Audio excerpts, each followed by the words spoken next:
Bonjour à tous et bienvenue sur Perle & Comp. Je suis Miki, teinturière spécialisée dans les teintures naturelles et historiques et je pratique le tissage aux cartes, qu'on appelle aussi tissage aux tablettes, depuis 2009.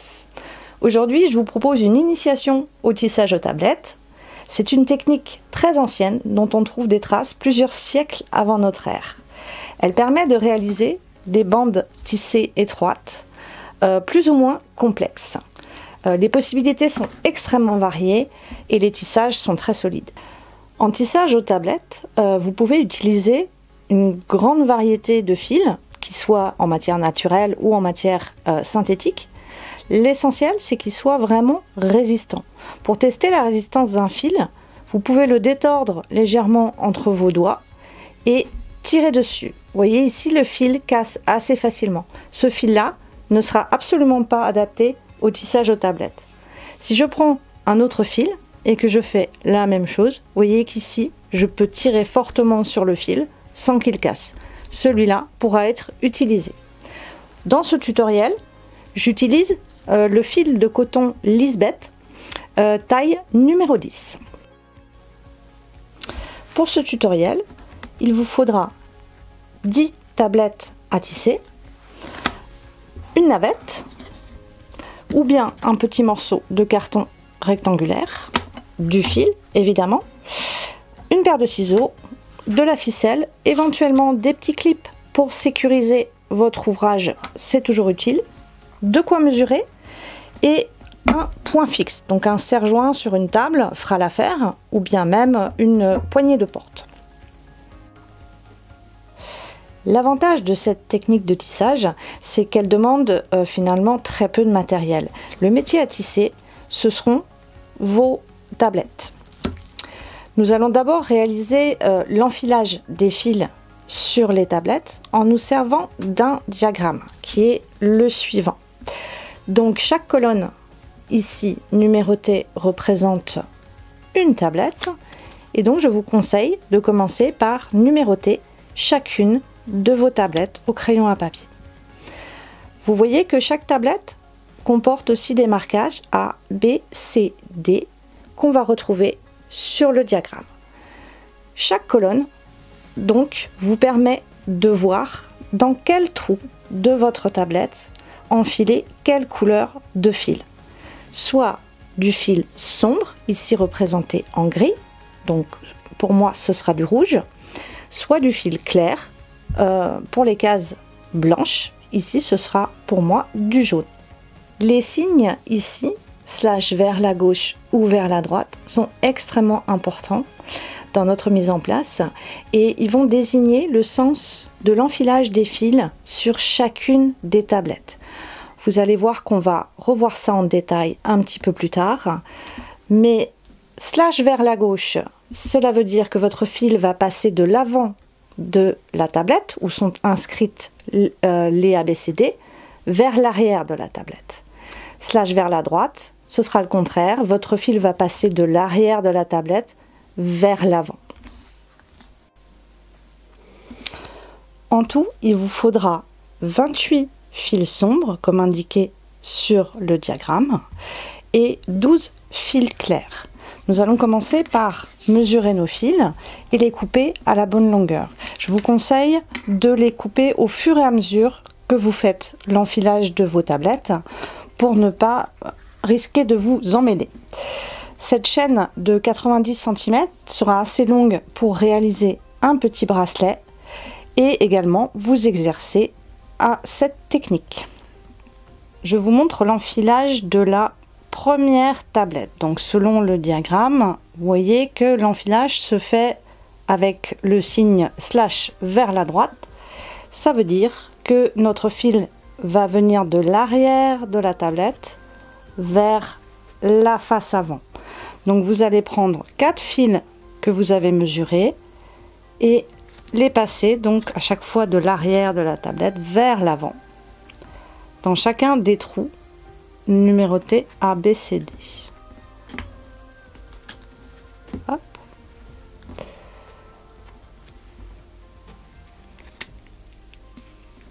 Et à chaque fois, vous allez simplement venir rassembler vos fils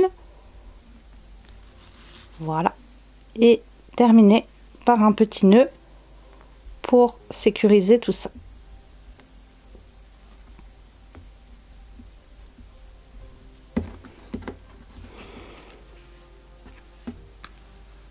Ma première carte, ma première tablette est enfilée. Je vais la poser face ABCD vers la table et continuer sur les suivantes. Alors nous allons continuer avec l'enfilage de la tablette numéro 2. Si on regarde notre diagramme, on a un slash vers la gauche. Du coup, ça veut dire que notre fil va passer de l'avant de la tablette vers l'arrière. Faites bien attention que tous vos fils prennent la même direction pour cet enfilage.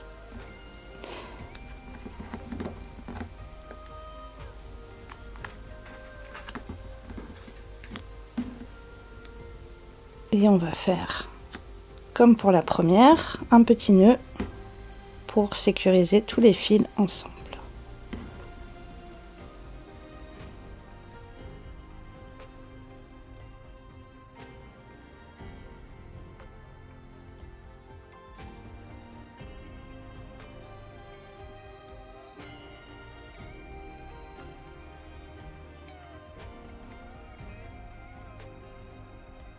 À partir de la tablette numéro 3, il va falloir non seulement faire attention au sens d'enfilage, vers la gauche ou vers la droite, mais aussi aux positions des couleurs dans les trous de vos tablettes.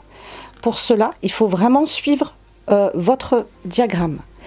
Dans la tablette numéro 3, donc en A et en B, on aura des fils sombres, et en C et en D, on aura des fils clairs.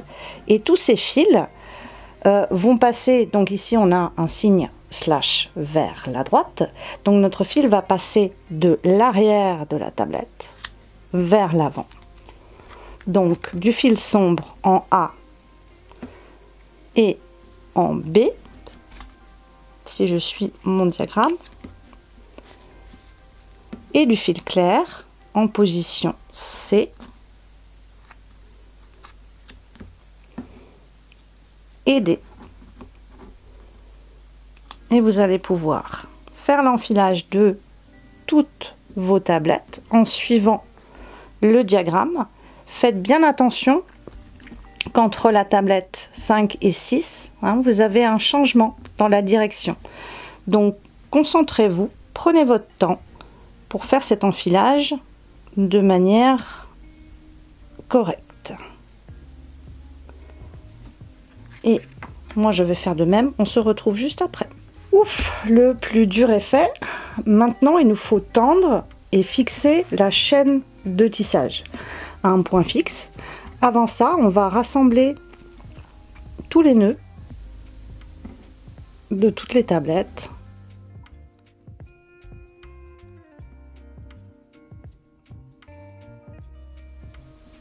Voilà.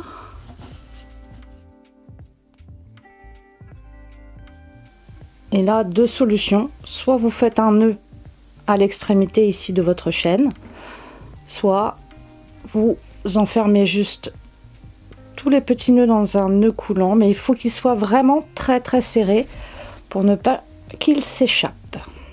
Voilà, ma chaîne de tissage est fixée à un point fixe, en l'occurrence à un serre-joint. Et maintenant, je vais très doucement, en tenant mes fils d'une main, prendre mon paquet de cartes et les tirer vers moi, ceci afin de bien tendre tous les fils de ma chaîne. Donc là, prenez votre temps, n'hésitez pas à peigner avec vos doigts doucement les fils qui éventuellement se sont emmêlés pour avoir une chaîne bien tendue et bien propre.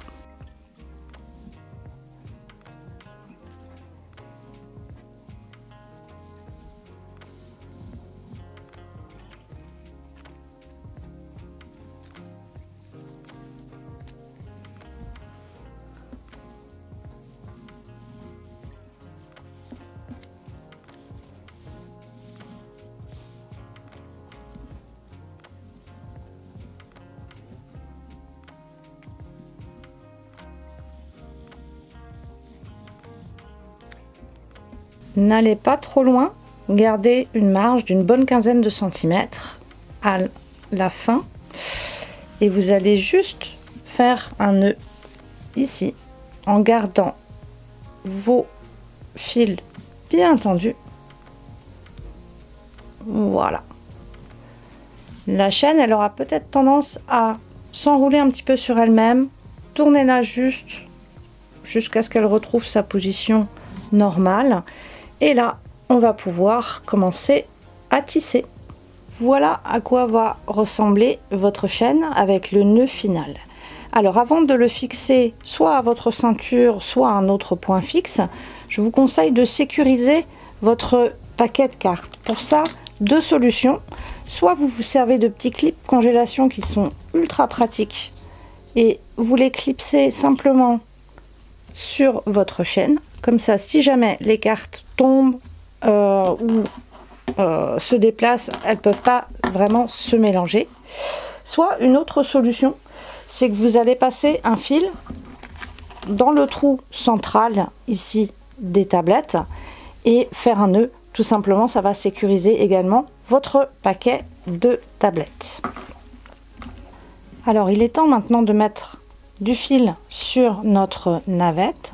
Ce fil-là va s'appeler notre fil de trame et c'est celui qui va nous permettre de tisser ensuite. Alors, vous inquiétez pas d'en mettre trop ou pas assez, ce n'est pas très grave. Je vous montrerai comment le changer si besoin. Avant de commencer à tisser, nous allons d'abord vérifier la bonne position et le bon enfilage de tout notre paquet de tablettes. Je vous conseille de faire cette vérification avant de commencer à tisser. C'est toujours mieux de s'apercevoir qu'on a une erreur avant plutôt que quand on a commencé à tisser. Donc surtout quand on débute, c'est vraiment important de ne pas négliger cette étape. Donc ici, je vais d'abord vérifier que toutes mes tablettes ont les lettres bien alignées, donc les A avec les A, les B avec les B, etc. Donc ici, tout va bien. Et ensuite, je vais vérifier l'enfilage. Vous vous souvenez des sigles / vers la droite ou vers la gauche. Vous allez voir qu'une fois les tablettes installées sur la chaîne, on les visualise très bien en essayant de pencher les tablettes. Donc ici, la tablette numéro 1, elle est censée avoir une position / vers la droite. Et vous voyez que naturellement, elle va avoir tendance à pencher vers la droite. Je ne peux pas la pencher vers la gauche puisque les fils ici, qui sont enfilés de cette manière-là, m'en empêchent. Donc celle-ci, elle est en bonne position. La tablette numéro 10, c'est l'enfilage contraire, donc / vers la gauche. Et ici, c'est pareil. Je peux la pencher vers la gauche naturellement. Par contre, les fils m'empêchent, les fils qui sont ici m'empêchent de la pencher vraiment vers la droite. Donc vérifiez bien le bon enfilage de toutes vos tablettes dans votre paquet. Troisième vérification, on va s'occuper des couleurs. Donc pour les tablettes de bordure, pas de problème, on a la même couleur partout. Donc on va juste vérifier les tablettes qui sont de 3 à 8. Donc ici la tablette numéro 3, vous voyez que sur mon diagramme, je suis censée avoir du fil sombre en A et en B et du fil clair en C et en D.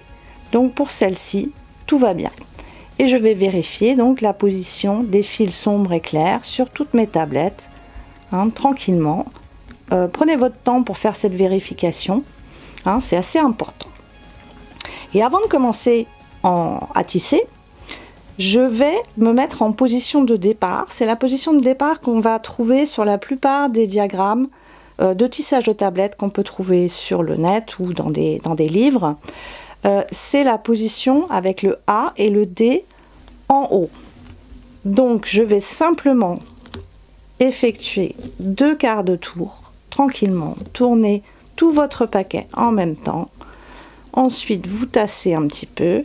Et là, vous êtes en position de départ, donc avec le A en haut vers vous et le D en haut vers la chaîne. Et à partir de là, on va pouvoir enfin commencer le tissage proprement dit.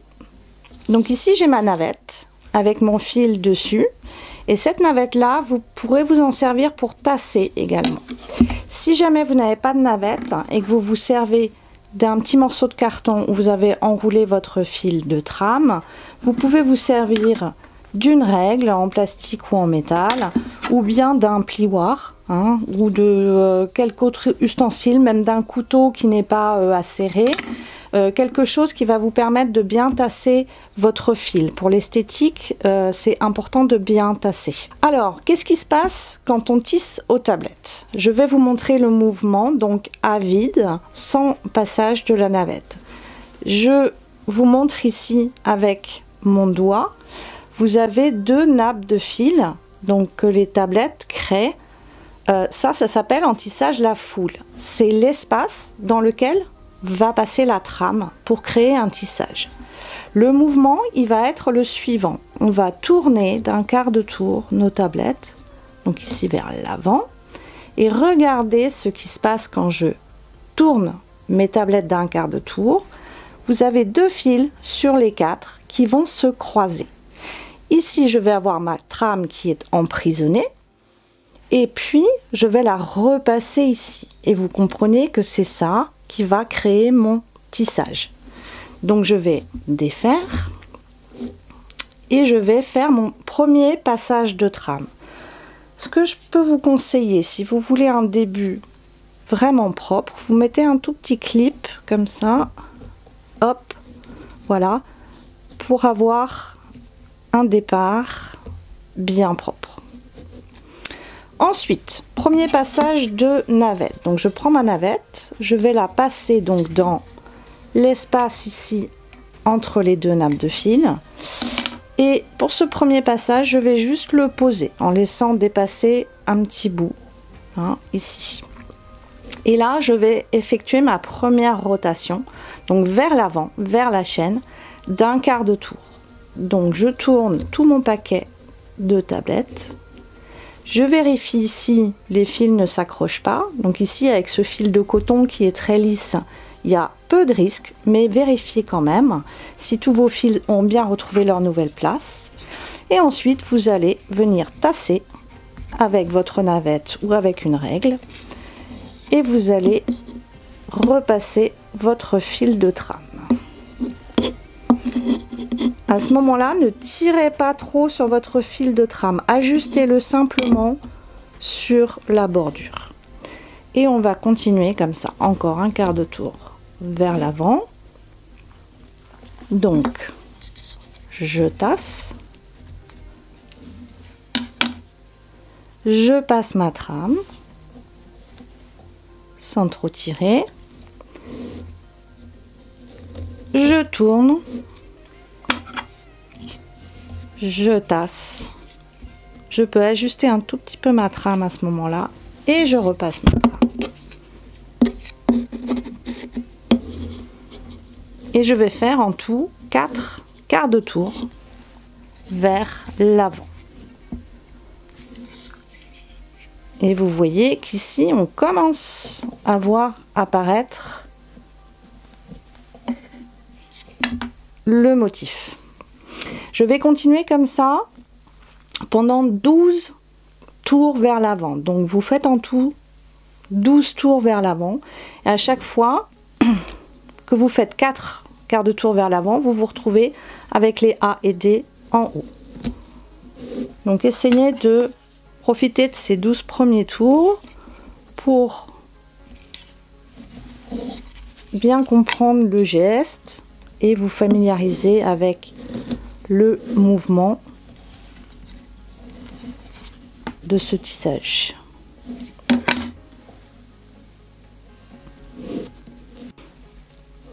Donc après 12 quarts de tour vers l'avant, vous devriez avoir ces deux petits chevrons, ces deux motifs qui se sont dessinés.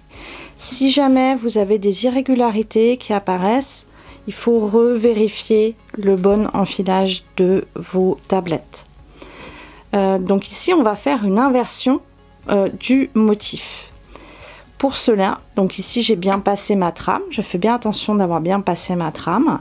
Et je vais, au lieu de tourner vers l'avant, donc vers la chaîne, je vais tourner tout mon paquet vers moi, vers l'arrière. Vous voyez que, hop, je tourne vers l'arrière. Donc j'inverse mon sens de rotation des tablettes.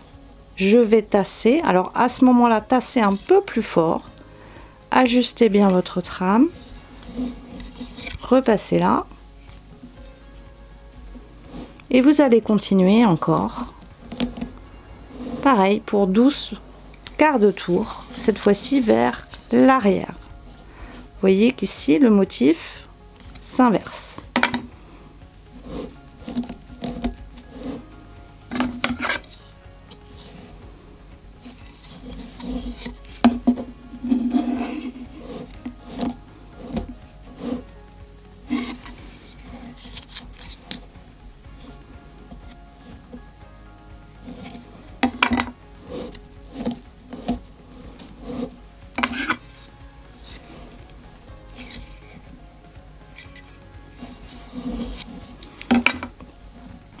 Je vous remontre le geste pour avoir des bordures régulières. Donc, vous tournez vos tablettes et après avoir tassé, juste après avoir tassé, vous voyez, parfois vous avez une petite boucle qui apparaît ici. Vous allez tirer très légèrement sur le fil de trame, vraiment très légèrement, de façon à juste ajuster ici au niveau de la bordure et ne pas avoir de boucle. Et ensuite vous la repassez sans tirer, hop, et là pareil, je vais tourner, je vais tasser, ajuster légèrement, ne tirez pas trop fort, sinon vous allez avoir vos bordures qui vont avoir tendance à gondoler. C'est le plus difficile en tissage, c'est d'avoir des bordures propres. Voilà, tic, je tire un tout petit peu dessus et je passe.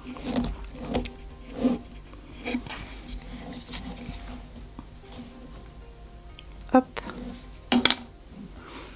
Et là, je vais arriver à la fin de mes 12 tours vers l'arrière, vers moi. Et du coup, vous voyez que vous avez un motif en miroir du précédent. Si jamais en cours de tissage, vous apercevez que vous n'avez pas assez de fil de trame, pas de panique. Vous avez passé votre trame, vous laissez juste dépasser un petit bout. Vous remettez du fil sur votre navette. Vous la repassez.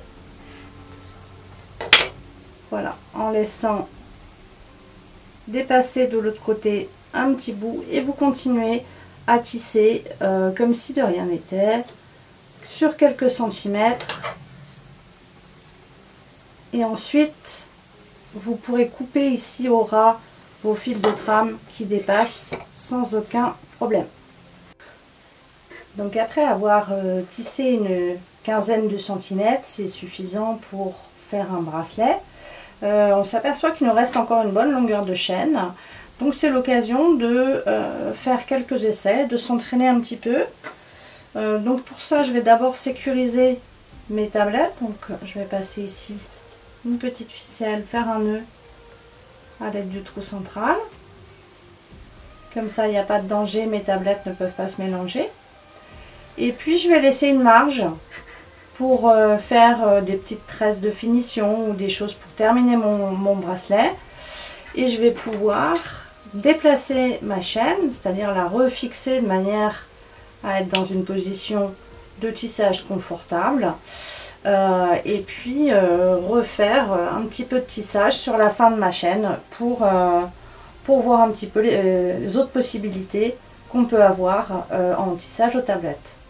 Donc voilà, j'ai laissé une marge ici. J'ai fait une petite amorce de tissage sur ma chaîne que j'ai refixée à la bonne longueur pour être confortablement installée pour travailler avec. Et j'ai tissé une petite amorce de 8 quarts de tour vers l'avant. Alors, pendant que vous tissiez vos 15 cm, vous avez peut-être remarqué plusieurs choses. D'abord qu'on a toujours une petite irrégularité quand on change de sens de rotation au niveau des tablettes. Ça, c'est parfaitement normal. C'est même une caractéristique du tissage aux tablettes, cette irrégularité au changement de sens.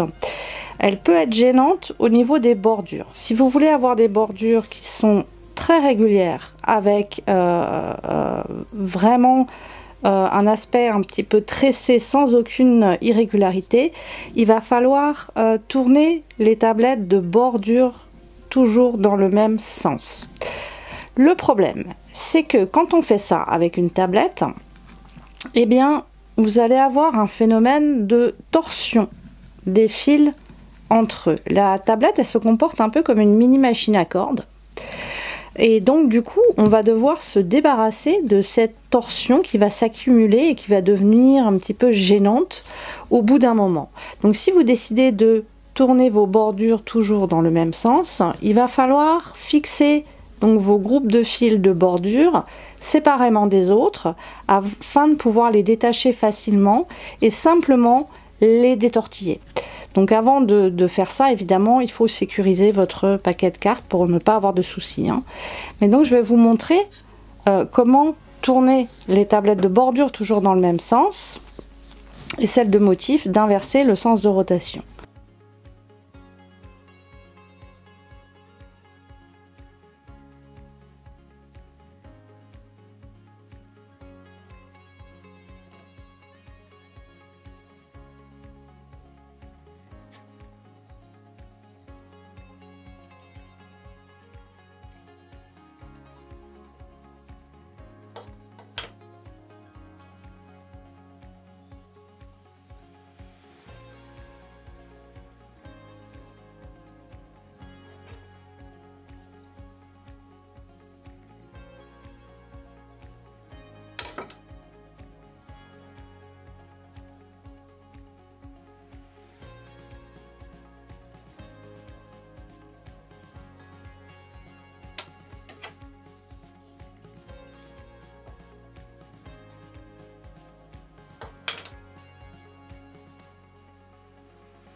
Donc, vous voyez ici, j'ai tissé une petite longueur en tournant les tablettes de bordure toujours dans la même direction, et vous voyez qu'on a une bordure beaucoup plus nette.